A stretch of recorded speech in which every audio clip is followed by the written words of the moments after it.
وزي ما قالها جمهور الزمالك، يا ناس يا ناس زمالك عايز الكاس. معركة جديدة بيدخلها نادي الزمالك بكل رجولة عشان يثبت حاجة واحدة بس، إن الزمالك عمره ما بيقع.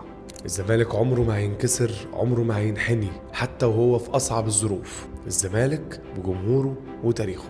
نهائي الكاس مش مجرد ماتش، دي انتفاضة ورد لكرامة وهيبة تيشيرت نادي الزمالك. الماتش ده هو اللحظة اللي نادي الزمالك هيرفع فيها الكاس ويرد على كل اللي قللوا منه وقالوا ان الزمالك انتهى. الزمالك موجود وعمره ما بيقع. احنا جمهور الزمالك اتولدنا عشان اللحظات دي، نقف في ظهر النادي ونشجعه بحبنا وإيماننا فيه، نقف في ظهر النادي ونفضل جنبه مهما كل اللي نطوا من المركب ومشي وبعده. احنا الزمالك، احنا جمهور نادي الزمالك، احنا فعلا القوس والسهم، احنا فعلا اللي بنقف ورا اللعيبه ونشجعها، احنا فعلا اللي بنجيب البطولات في اصعب الظروف، احنا فعلا اللي بنرد هيبه النادي وكرامته وبنرد على اللي يحاول بس يقلل منه.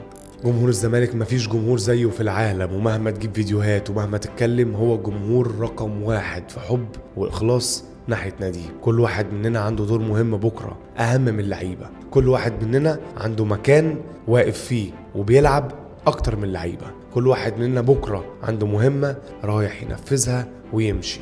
المعركة دي على فكرة مش بس على الكاس، المعركة دي معركة إثبات هوية والتأكيد عليها. المعركة دي مهمة لا تقل أهمية عن المعركة اللي عملناها في السعودية وخدنا كاس السوبر. احنا جمهور الزمالك، احنا اللي هنرفع الكاس بإيدينا. الزمالك عمره ما كان صفحة واتقفلت، هنفضل نشجعه ونفضل فخورين بيه ونفضل وراه، وعمرنا ما هنبص لغيره، عمرنا ما يكون انتمائنا غير لنادي الزمالك.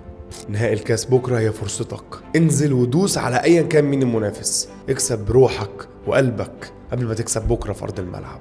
اعرف انك الزمالك، اعرف قيمة التيشيرت وتقل التيشيرت اللي انت لابسه، اعرف قيمة الجمهور اللي غصب عنك محتاج تروحه مبسوط وفرحان، اعرف تاريخك وقدره كويس.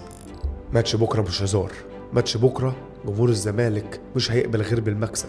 ماتش بكرة تنزل وتقاتل واعمل اللي عليك والباقي بتاع ربنا. ماتش بكرة تنزل وترد كرامتك وكرامة جمهورك وتقول لكل الناس ان مهما بيحصل فيك ومعاك هتفضل برضو بطل القصة.